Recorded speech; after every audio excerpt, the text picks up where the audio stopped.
fog in such tones he commenced reading the following hymn, but changing his manner towards the concluding stanzas, burst forth with appealing exultation and joy. The ribs and terrors in the whale arched over me a dismal gloom, while all God's sunlit waves rolled by and lift me deepening down to doom.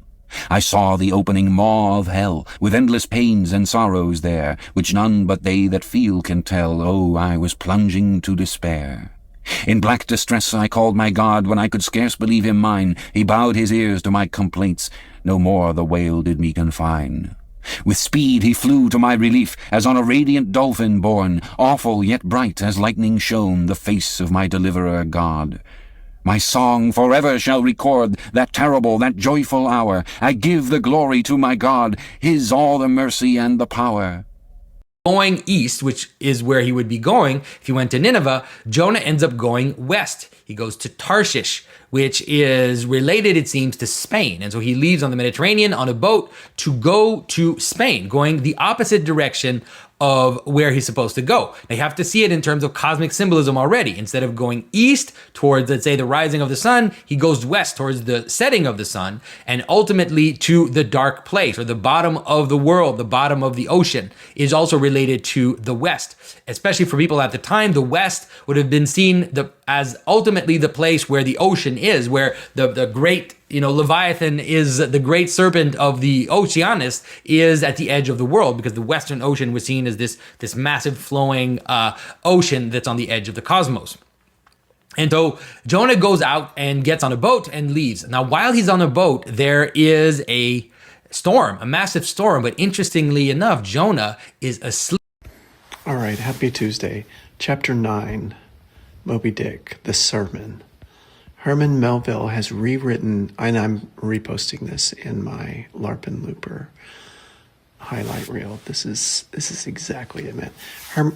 Herman Melville, who is wow, he is a giant, man. He's brilliant, and he just says screw it and goes off and says I'm going to ride whaling ships, and he's so smart. He's rewritten the book of Jonah. He has maybe 20 to 50% more words than the actual Bible does, and he has it in a very exciting language. But then he gives you another 600 pages to orient you with Leviathan. And he has the balls to rewrite part of the Bible and then say, and this is what we're talking about. Happy Tuesday. It's amazing, man.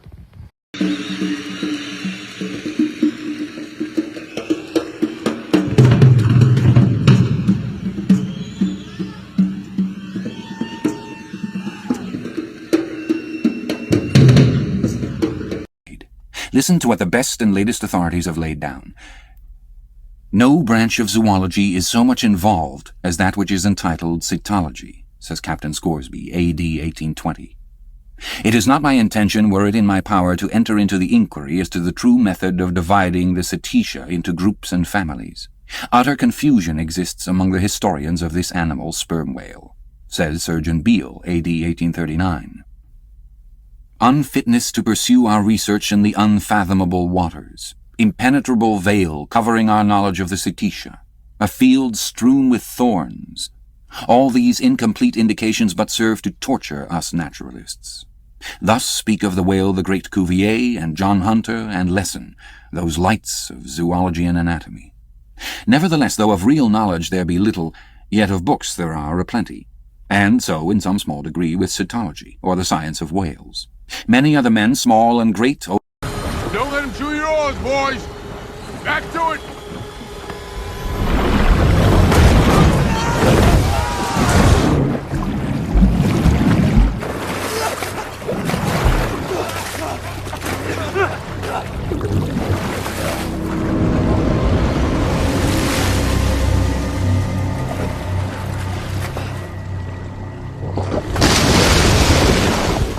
Thus ends Book 2, octavo, and begins Book 3, duodecimo. Duodecimos. These include the smaller whales. 1. The huzzah porpoise. 2. The Algerine porpoise. 3. The mealy-mouthed porpoise. To those who have not chanced specially to study the subject, it may possibly seem strange that fishes not commonly exceeding 4 or 5 feet should be marshalled among whales.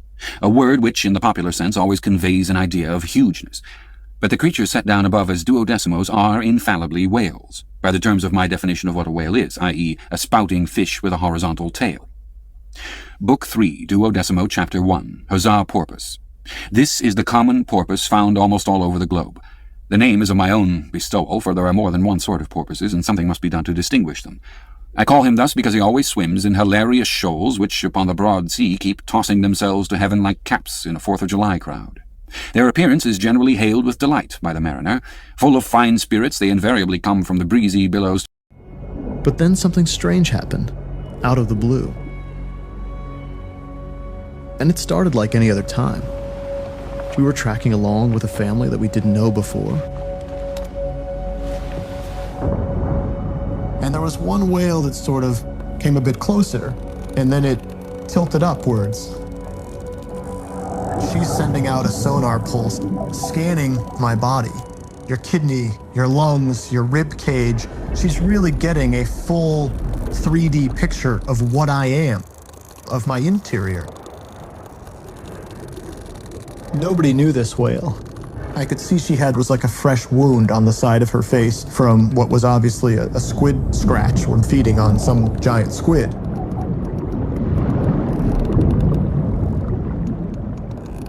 When sperm whales first see each other in the Eastern Caribbean, they make a clicking sound in a very distinct pattern. Tick, tick,